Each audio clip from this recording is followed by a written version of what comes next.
Right గా IndiGo సంక్షేమాన్ని కేంద్రమే చూసుకుంటుందని ఏపీ సీఎం చంద్రబాబు అన్నారు. కేంద్ర మంత్రి భారత ప్రభుత్వానికి జవాబుదారీ అని చెప్పారు.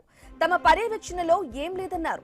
పైలట్లకు విశ్రాంతి అవసరమని చెప్పారు. ఇక ఇండిగో ప్రమాణాలు పాటించకపోవటం వల్లే ఇబ్బందులు తలెత్తాయని అన్నారు.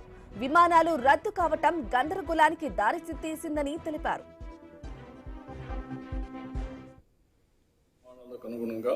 విశ్రాంతి, మళ్ళా డ్యూటీ, ఇవన్నీ కూడా భద్రత, ఇవన్నీ కూడా మేనేజ్ చేస్తారు.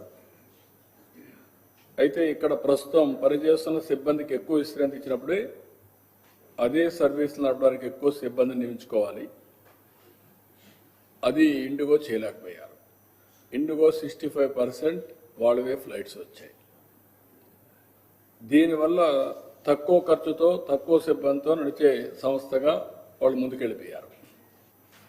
ఇప్పుడు ఈ టైం ఇచ్చారు, ఆ టైంలో వాళ్ళు చేయలేకపోయారు.